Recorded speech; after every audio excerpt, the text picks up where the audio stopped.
Hey, ladies and gents, this is your girl Brianna Javine, and we are here with another episode of What's Good podcast. We are doing another Wild Card Wednesday. Today we have two ladies with us, Karen Sroka and Maria Williams. How are you? We're doing amazing. How about yourself? I'm doing amazing. Thank you so much for being on the show. So, as you guys know, we do not have interviews and we have genuine conversations. So, let's go ahead and get into it. Before we get started, I do want to get more information about you, Karen, and also Maria. Whoever wants to start first, tell us a little about you and your business. Go ahead, Maria. Sure.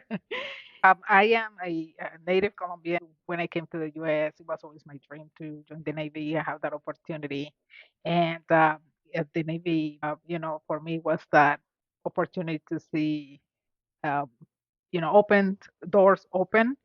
And one of those open doors were the possibility to engage in entrepreneurship, even though it didn't happen r- like after 10 years or so.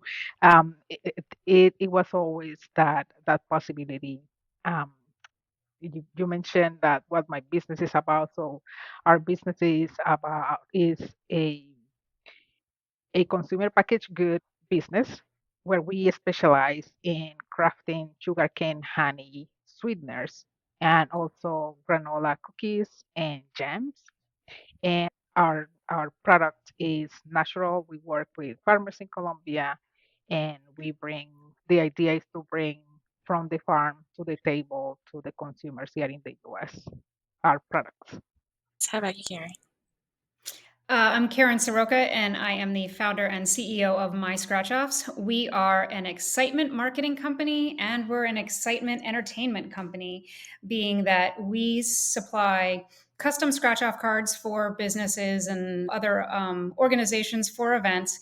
But we also have a ready made line of scratch offs that do very well on our different marketplaces like Amazon and such, that are ready made for parents, teachers, event planners, moms, grandparents, things like that. Awesome. Alrighty. So, I know you mentioned a lot of excitement. What does a typical day look like for you? So, being the CEO and founder, my primary job is a lot on the financial side, and I do a lot of data, like looking at all the data, whether that's our financial side on the QuickBooks side, or whether that's different data that comes in from all of our marketplaces. We do have a couple different ways that we look, whether it's Google Analytics or some of our other software that looks up at the advertising that we do and how that's performing, what are the greatest keywords that are performing. So that's a big part of it. I do have a staff of 5. It's managing the day to day operations for our production side of things. I do have a production manager who does a lot of the day to day operations as well. And I oversee that, as well as being the creative executive. So I kind of oversee all of the designs that come in. We do have a graphic designer on staff, and I just kind of go over all the designs with him before they're finalized for print or to a customer. Awesome. And how about you, Maria? I know you mentioned that you have a physical product. You also have partners in Colombia. What does a typical day of work look like for you? Yes, so it is around a blend of strategic planning, a little bit of operations, and customer engagement. Usually start checking emails and, of course, trying to fight fires. And then the remainder of the day is a mix of meetings, always product development. We are getting ready to launch our granola cookies next month, and it's working on that. And also concentrating on marketing activities and, of course, the financial management that you cannot get away with. No. Sounds busy, busy. So, of course, with all the day-to-day operations, and sometimes you can have your highs, you can have your lows, but what inspires you to keep going, to continue to do the business? Being CEOs, anything can be thrown at us, but you're still here. So, what inspires you to continue on and do your business? For me, I would say the strongest women in my life, and my grandma. She recently passed away, and she was the pillar of the family, and she is instilled on all of us, this. values of hard work, resilience, and being determined. Of course, then having the support of my family, the friends, and all the mentors. So all the people that keep telling you, don't give up. It's just gonna get better.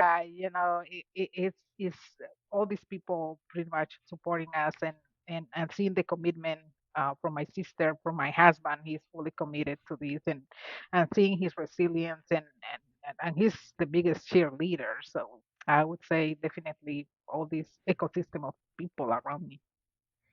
I love that. Yeah, for me, it's definitely my daughters. I have two daughters. My youngest is 16 and my oldest is 19. They're definitely an inspiration that keeps me going. But another inspiration for me personally is that I have a very, very unique company. I have a unique product, and I'm constantly being told, why didn't I think of that? So I like being the company owner where people are always saying, why didn't I think of that? I'm excited to ask this. What is one unique thing about your business compared to all the other competitors out there? What is one unique thing you bring to your industry? For me specifically, we pay attention to all of our customers and what they're asking for, and we don't have bots responding. We respond as a person personally to everybody. Our customer service is top notch. We've always been that way. We actually just turned 16 years old yesterday, and Congrats. that's always been one of the best feedbacks for us is that we provide the top notch customer service that you're not getting from a lot of other companies anymore. Nice. How about you, Maria? And that is inspirational to hear that from Karen, right? My husband always mentions when we go to farmers markets to tell people, hey, if you call us, it's not going to be a bot who's going to respond. It's going to be one of us, and people appreciate that. Yeah, so it is exciting for me to hear that for somebody like Karen who has been doing this 16 years, and we just started. Uh, Embedding that in the DNA of the organization is super important even though we are so young, keeping that in mind, customer service is the most important thing. I think that's going to help us continue differentiating aside from being a natural product as well. Awesome. All right, so let's get into the Veterans Women's Enterprise Center. What made you join this organization and give us a little bit more behind, like, as far as your backstory of how the partnership has benefited you? So I had the opportunity to meet Miss VR through SCORE. I was in need of a mentor to understand and improve my business plan and to start cleaning up my finances. And I had the privilege, I would say, to be a pair up with Miss VR. And then started that conversation. And of course, CEO of VWEC, of the Veteran Women Enterprise Center, she mentioned, we have all these programs. You can check us out. And that's how I started visiting the Comerica Business HQ where she has her office. They have been an incredible support system. The mentorship, as I mentioned, having the opportunity through SCORE, but then directly with her, the networking opportunities, all the access to resources, all have been like super critical for our growth and moving forward as well. So definitely their focus on empowering women veterans aligns with our mission to create a supportive community of entrepreneurs. And it's a privilege to be part of that community as well. Nice. How about you, Karen? So mine came a little bit different because I'm in Illinois and I've been working with the US Commercial Services for many years now. My agent, Warren Anderson, happened to get an email talking about the VWEC, and I'm his only women veteran client. So immediately he sent me the email about the ITC, the International Trade Cohort, saying, "Hey, you would qualify for this. Maybe you should try to do this." So started doing some research on the VWEC and everything that they're doing with Comerica, and went ahead and devoted myself to pitch for this competition. And it's been amazing since. VR is a wealth of knowledge. The VWEC is a wealth of resources. whether that's like she was saying, in that kind of that counterpart of, mentor mentee type of a relationship, or other resources that we need, US commercial services, financial education. She's excellent at getting the information to us. Beautiful. So, what is one experience you can share with us? Well, the ITC is my first experience with the VWEC, and it's been constant for communication. We communicate pretty often through email, of course, and we've had a couple phone conversations as well. The last meeting that we had, she had a representative in there from Exim Bank, going over all the details of how Exim Bank can help, whether it's capital financing or whether it could be insurance for doing business overseas or internationally. So that was an excellent educational meeting. How about you, Maria? Yes, definitely. Having access to uh, being here in Dallas, it has been super helpful to go to the Comerica Business HQ, not only benefit from all the programs, the international cohort. This has been like an amazing opportunity. It's more than, like tangible, something that definitely has the potential to make a huge impact and difference in our businesses. Take it global. That's, you cannot ask more than that, right? So it's a dream come true pretty much. The opportunity to work from the Comerica Business HQ, we even got the support getting a line of credit that was super instrumental at the beginning of starting this business. So they have been amazingly supporting in terms of resources, facilities, and they are just the gift that keeps on giving. I love that so much. Okay. And so, do you guys have any goals? I know you're in business, you're learning, you're growing. What are some goals that you're trying to accomplish, either short term or long term? So you want me to go, Karen? Of course. Sure. So, the main one right now would be to complete the international trade cohort successfully, able to understand and leverage as many resources as possible, and definitely, even if we don't have the product in the market by next year, at least start going to this trade show. Particularly right now, we have this idea to going to Canada and explore all these different markets and get in the swing of things. That's one of the, I would say, short-term goals. We're also working with our natural sweetener. We are working with the Health Science Center from the North University of Texas and applying to a grant for the National Health Institute. And the deadline is in September. So we are working day and night with them.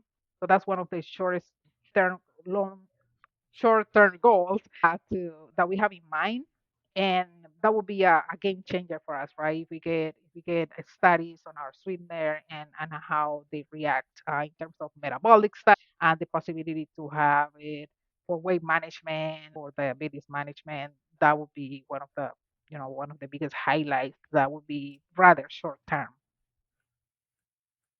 Nice, good stuff. How about you, Karen?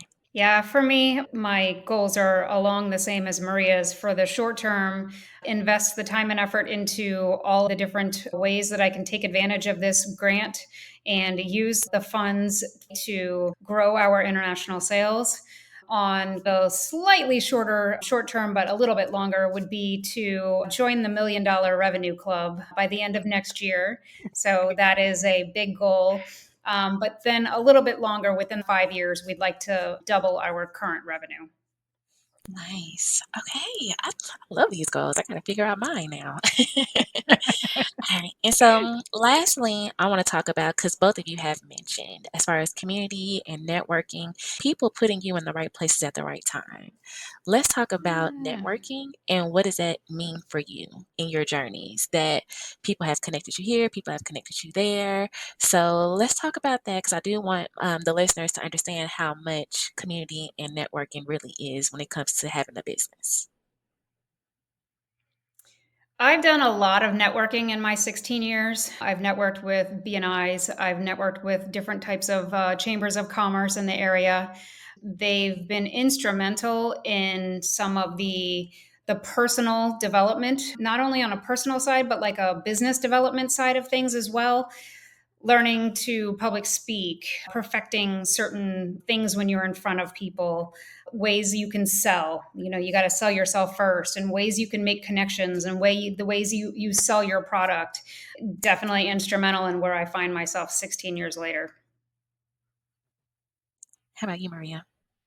Definitely networking. That is vital, right? To when you are in business is something that you cannot get away from. And what I have noticed is that you have to learn to become very intentional because sometimes if people you need to go there, here and there, and then you go there and you ended up realizing that probably that's not the the audience or the place where you really needed to be.